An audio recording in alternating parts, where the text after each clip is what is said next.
Here is another example using the ADAS model. Here we're analysing the policy where, in order to encourage private investment in commercial agriculture, a developing country embarks on a major programme of rural road improvement. I've already shown how you might look at this using the Keynesian cross and the ISLM model. Well, with the ADAS model, again, it's a fiscal expansion.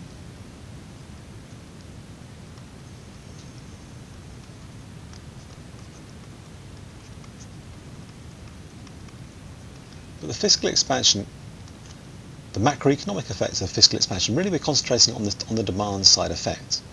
The fact that increases people's income, and so it increases their demand. Also there's direct demand from the government for road building services, so that increases aggregate demand. So we have AD coming out of this, as usual. So AD 0 is going to move, right, so AD. So it's going to move out to the right. But what the ADAS model has is, because it's got the supply as well, we can look at the supply side effects of these measures instead of just concentrating on demand effects. And that also helps us to see what's going to happen in the long run. But let's for now just look at the short run effects, which is an increase in aggregate demand. Come out to, here we go again. Oh, that is not really parallel.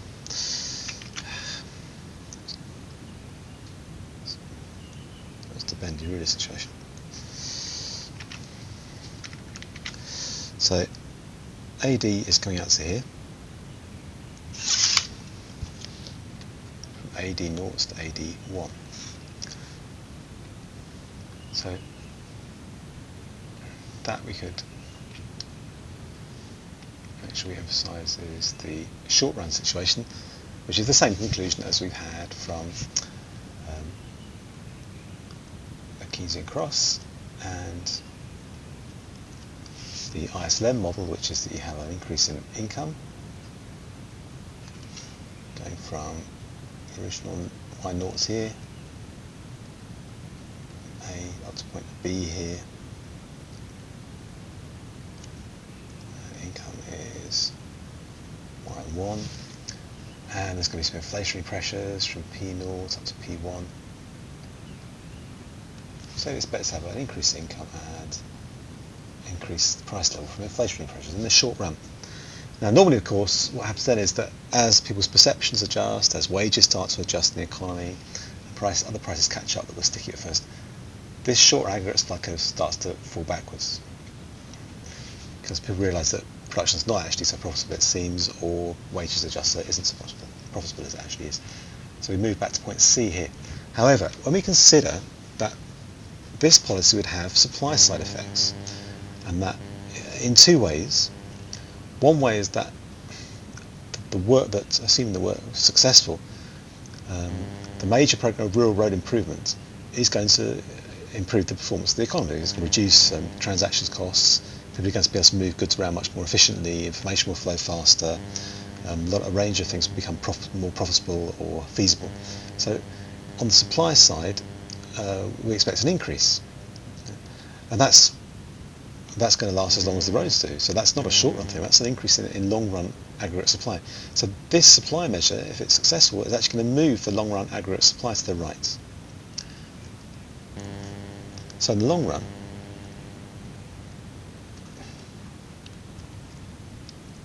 because roads take some time to build, we assume that as the roads are built, we expect an increase in long run aggregate supply. There's been a real increase in the productive capacity of the economy. But I said from two sources. One source is that the government investment in the roads increases the efficiency of the economy directly. What's the other source of increase in long-run aggregate supply? Pause. Well, it's from the increase in private investment. If that's successful, then as well as directly stimulating the efficiency of the economy, you'd also encourage more private investment. Therefore, the future output would be increased by whatever that investment goes into, assuming that's successful. So this is increased directly by the action of building the new roads, and indirectly by the investment it stimulates. So we're going to move these things sideways this way. So long run aggregate supply goes up to a new point. Now, of course, here without putting numbers on it and measurement, you can't. It's difficult to draw it generally. It could move a little bit here, so that when it could go to here, so that when this adjustment happens, you only have a small falling out. But instead of falling back to here, you fall back to here. Or it could go exactly to here. So compensate is unlikely, but it could go to there. So there's no long run adjustment. Or it could be that, let's be optimistic and say we really substantial effects on the long run aggregate supply, and comes to here, which means that now, as perceptions and wages adjust to the new long-term reality, it's no longer adjusting to here, but it's adjusting to here, because it really is efficient to produce at this level, not this level. So prices need to decrease. Wages need to adjust down because the price level is above equilibrium level.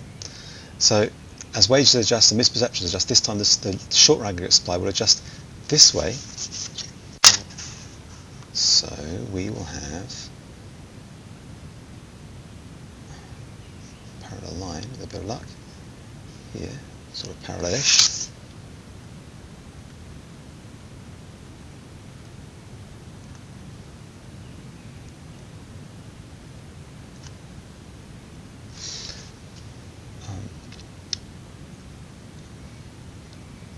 So as I've drawn it, another increase in Y and a fall in P. So in long run, we can't be precise because we don't really know whether this would go as far as this or just as far as here. So we might end up there, or we might end up there. So we don't know whether C is going to be at any of these points.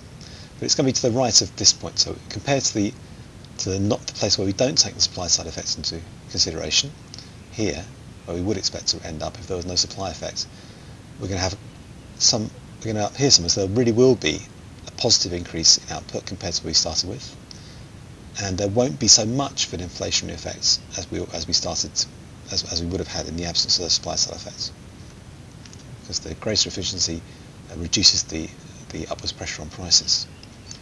So long run, we'd have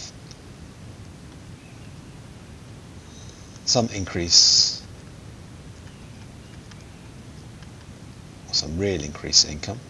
It's not just a price increase, and lower inflationary pressure.